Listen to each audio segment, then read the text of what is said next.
Hello again, welcome back to Storytime with the Princess. I'm not a princess, but I thought you might enjoy if we continue reading my friend Harry's story today. We're reading Harry Potter and the Philosopher's Stone, and the chapter we're reading is called The Journey to Platform 9 3/4. And here we go.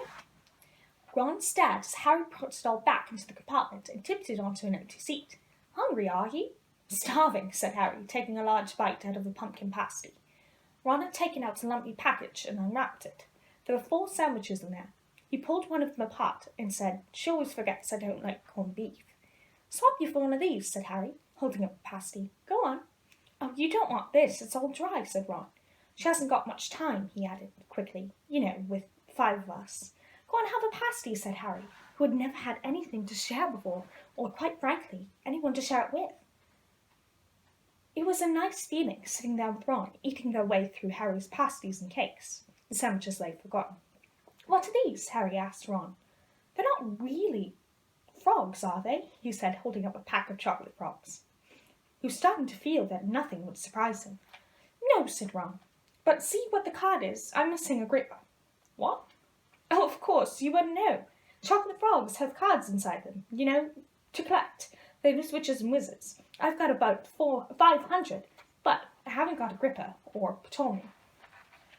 Harry unwrapped his chocolate frog and picked up the card. It showed a man's face. He wore half-moon glasses and a long moustache. Had a long crooked nose and flowing silver hair, beard and moustache.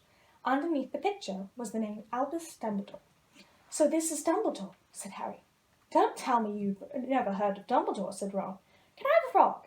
I might get a gripper. Thanks." Harry turned over his card and read, "Albus Dumbledore, currently headmaster of Hogwarts, considered by many the greatest wizard of modern times.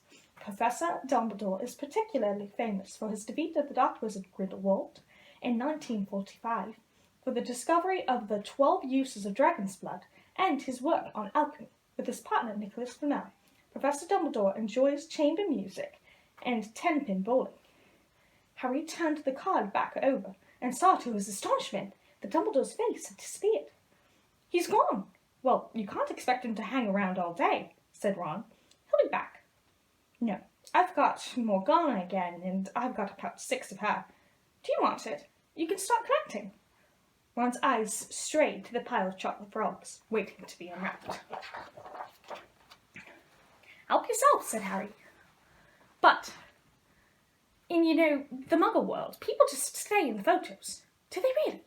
What? They don't move at all?" Ron sounded amazed. "Weird." Harry stared as Dumbledore sidled back into the picture on his card and gave him a small smile. Ron was more interested in eating the frogs than looking at the famous witches and wizard cards, but Harry couldn't keep his eyes off them. Soon he had not only Dumbledore and Morgana, but Hengeist the Woodcraft, Alberic Grunion, Circe Paracelsus, and Merlin. He finally tore his eyes away from the druidess Cleodona, who was scratching her nose, to open a bag of Bertie Bott's every flavour beans. "You want to be careful with those," Ron warned Harry. "When they say every flavour, they mean every flavour. You get all the ordinary ones like chocolate and peppermint and marmalade, but then you can get spinach and liver and tripe. George reckons he got a bogey flavoured one once." Ron picked up a green bean, looked at it carefully, and bit into a corner. "Blech! See? Sprouts." They had a good time eating the every flavour beans. Harry got toast, coconut, baked bean, strawberry, curry, grass, coffee, sardine, and was even brave enough to nibble the end off a funny grey one Ron wouldn't touch, which turned out to be pepper. The countryside, now flying past the window, was becoming wilder. The neat fields had gone. Now there were woods, twisting rivers, and dark green hills. There was a knock on the door of their compartment, and the round-faced boy Harry had passed on platform 9 3/4 came in. He looked tearful. "Sorry, but have you seen a toad at all?" When they shook their heads, he wailed, "I've lost him! He keeps getting away from me." "He'll turn up," said Harry. "Yes," said the boy miserably. "Well, if you see him." He left. "Don't know why he's so bothered," said Ron. "If I'd brought a toad, I'd lose it as quick as I could. Mind you, I brought Scabbers, so I can't talk." The rat was still snoozing on Ron's lap. "He might have died, and you wouldn't know the difference," said Ron in disgust. "I tried to turn him yellow yesterday and make him more interesting, but the spell didn't work. I'll show you, look." He rummaged around in his trunk and pulled out a very battered-looking wand. It was chipped in places and something white was glinting at the end. Unicorn hairs nearly poking out. Anyway, he had just raised his wand when the compartment door slid open again. The toothless boy was back, but this time he had a girl with him. She was already wearing her new Hogwarts robes. Any guess who that might be? Has anyone seen a toad? Neville's lost one, I said. I had a bossy sort of voice, lots of bushy brown hair, and rather large front teeth. We've already told him we haven't seen it, said Ron. But I wasn't listening. I was looking at the wand in his hand.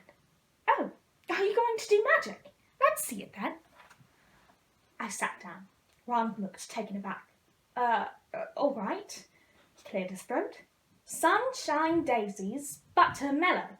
Turn this stupid fat rat yellow. He waved his wand, but nothing happened. Scabbers stayed grey and fast asleep. Are you sure that's a real spell? Well, it's not very good, is it? I've tried only a few simple spells just for practice, and it's all worked for me. Nobody in my family's magic at all. It was ever such a surprise when I got my letter, but I was ever so pleased, of course. I mean, it's the very best school of witchcraft there is, I've heard. I've learned all our set books off by heart. Of course, I just hope it will be enough. I'm Hermione Granger, by the way. Who are you? I said all of this very fast. Harry looked at Ron and was relieved to see his stunned face, that he hadn't learned all the set of books off by heart either. I'm Ron Weasley, Ron muttered. Harry Potter, Harry muttered as well. Are you really? I said. I know all about you, of course. I got a few books for background reading, and you're in modern magical history, in the rise and fall of dark arts, and great wizarding events of the 20th century. Am I? Said Harry, feeling dazed. Goodness, didn't you know? I'd have found out everything I could if it was me.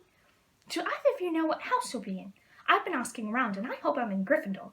It sounds by far the best. I heard Dumbledore himself was one, but I suppose Ravenclaw wouldn't be too bad.